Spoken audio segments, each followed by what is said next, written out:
नमस्कार। Super India news TV में आपका स्वागत है। मैं हूं राजेश आर्य। आइए देखते हैं आज का विशेष समाचार। विशेष समाचार क्या है? विशेष समाचार है, विविधता के सम्मान से ही आएगी शांति। यदि बच्चों को यह पढ़ाएंगे कि मेरा मजहब ही सबसे श्रेष्ठ है, तो इससे समस्याएं पैदा ही होंगी। पिछले दिनों प्रधान न्यायाधीश एन.वी. रमणा ने कहा कि न्यायालय और न्यायाधीश केवल संविधान के प्रति उत्तरदायी हैं, पक्ष या विपक्ष के प्रति नहीं।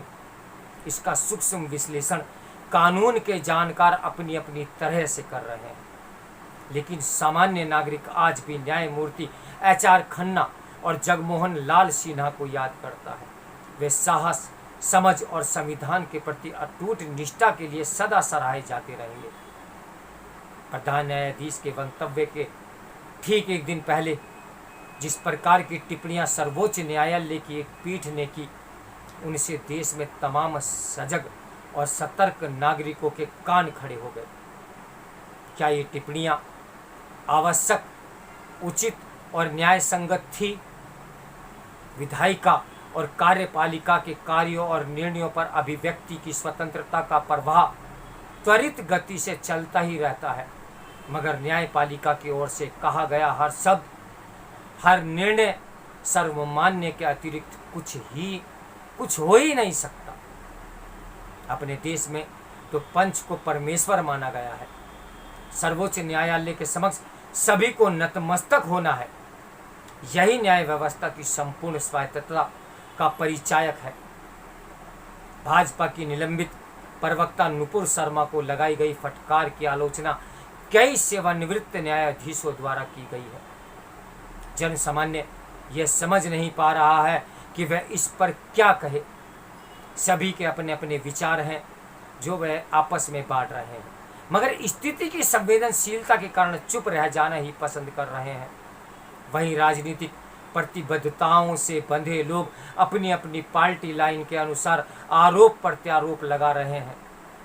उदयपुर की बर्बर घटना को भी अपनी दलगत राजनीति में घसीट लेना यही दर्शाता है कि देश की राजनीति में नैतिकता, सेवा, सद्भाव और राष्ट्र के प्रति समर्पण अब सिर्फ विशेष अवसरों पर प्रयुक्त होने वाले शब्द मात्र रह गए हैं।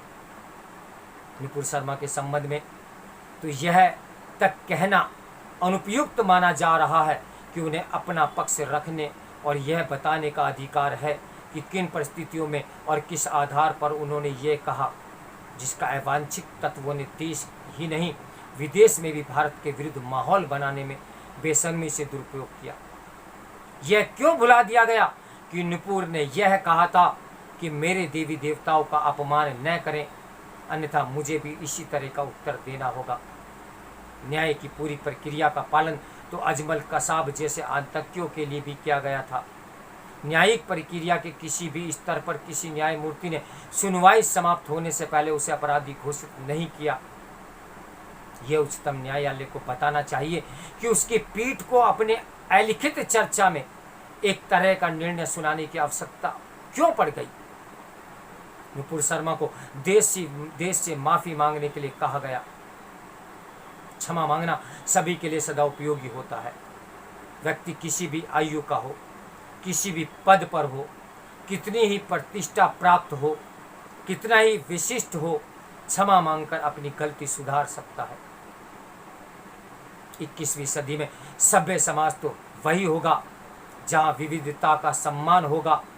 अंतर्मन से ये मानना होगा कि जिस प्रकार मेरा पंथ मेरे लिए सर्वश्रेष्ठ है, उसी प्रकार मेरे पड़ोसी का पंथ भी उसके लिए उतना ही सही और सर्वश्रेष्ठ है। शिक्षा व्यवस्था को इसे सही ढंग से प्रस्तुत करने का उत्तरदायित्व उठाना होगा।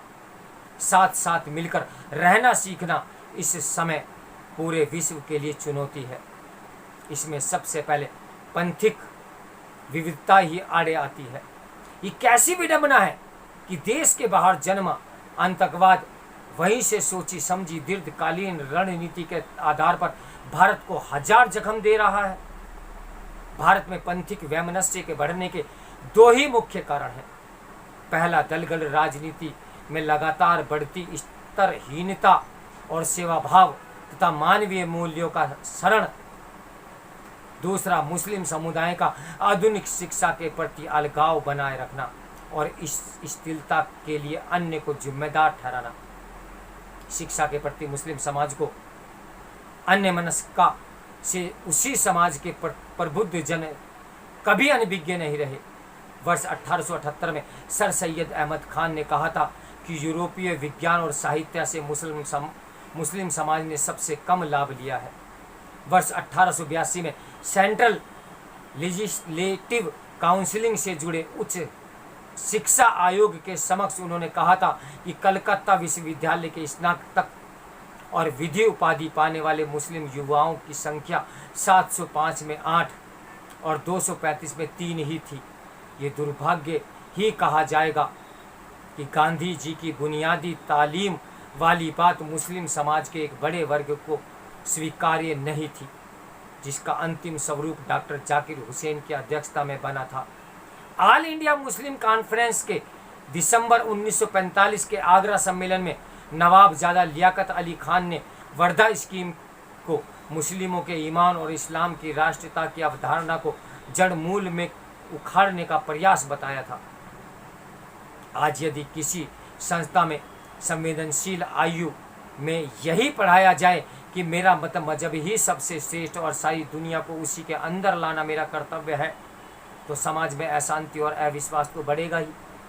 इसके समाधान का मार्ग है हर बच्चे को प्रारंभिक वर्ष में सभी पंथों की समानता यानी बराबर की अनिवार्य शिक्षा देना, अभिव्यक्ति की स्वतंत्रता में शालीनता, सम्मान, सद्भाव की अनिवार्यता निश्चित करना, सांप्रदायिकता और हिंसा फैलाने वालों के यथाशीघ्र हो सके तो 6 महीने के अंदर सजा देना। स्पष्ट है कि देश की एकता बनाए रखने के लिए कठिन और कठोर कदम उठाने ही पड़ेंगे। तो मेरे साथ बने रहिए सुपर इंडिया न्यूज़ टीवी की ब्रेकिंग न्यूज़ के लिए। नमस्कार, मैं हूं राजेश आर्य। इस समाचार के लेखक हैं जगमोहन सिंह राजपूत।